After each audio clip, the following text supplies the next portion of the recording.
We're getting ready to fill the shocks with oil. It's handy if you have some kind of, oil station, shock station like this, rather.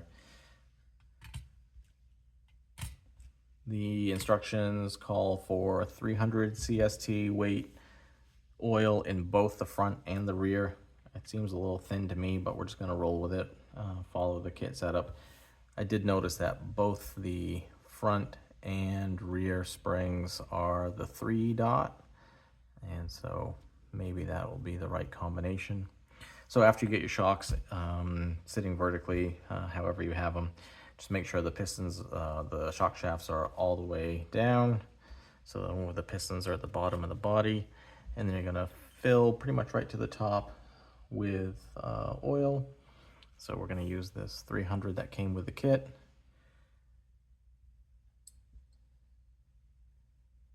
And I'm just gonna do one here for demonstration since the instructions are the same for all four. It'll pretty much fill that up.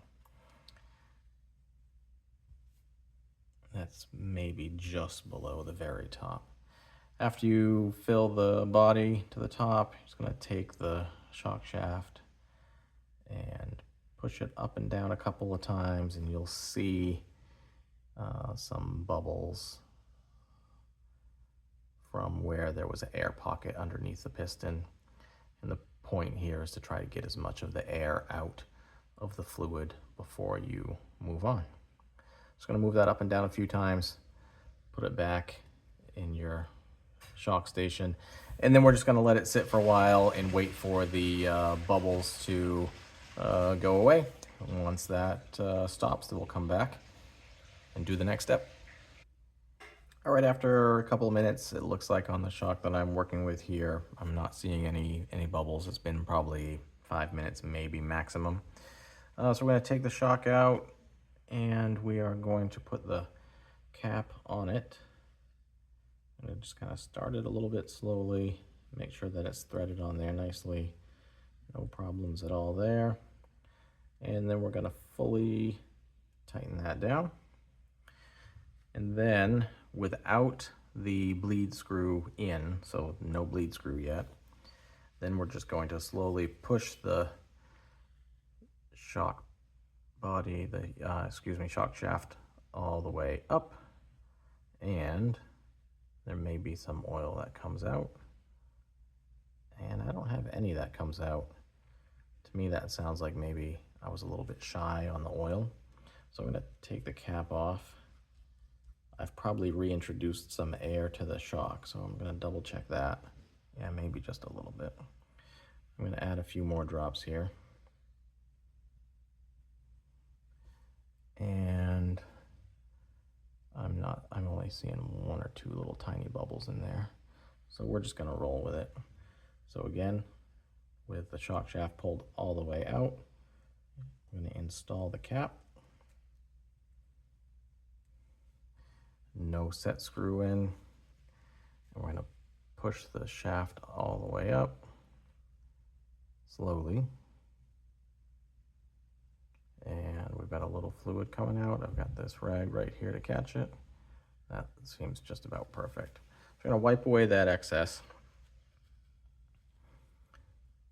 And then we're going to install with the shock shaft compressed all the way in. We're going to install the bleeder screw. I know there are some folks that struggled with the bleeder screw and going into the shock cap easily. I did double check all 4 caps before I started to make sure that we were gonna be all set there, and I didn't have any problems. So I don't know if they've maybe updated their molds, but I didn't have any issue at all. So again, the shock shaft is all the way in. We're installing the bleeder screw. And then we're just going to push that up and down about 5 or 6 times. And then we're, with the shock shaft all the way extended, we're gonna remove the bleeder screw.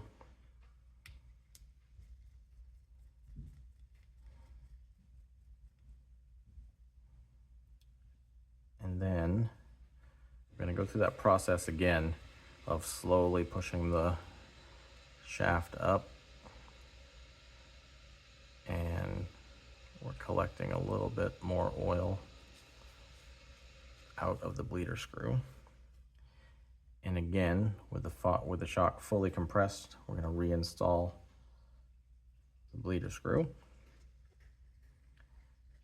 And this setup should give us essentially no rebound. So after that, very little rebound, just like that. That's perfect.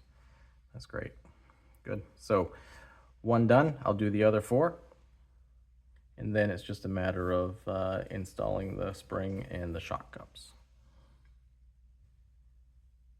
All right, with the shock rebound set, we're ready to just install the spring and the shock cup. The spring does have a narrower bottom to fit the cup appropriately. So it's pretty obvious which way the spring should go, but it's also easy. The 3 dots on the spring for the rating will be at the top of the shock. So that will go on there just like that. And again, I mentioned it prior, but they're using the -4 spring cups all the way around. And it's nice that they include the -2s as well.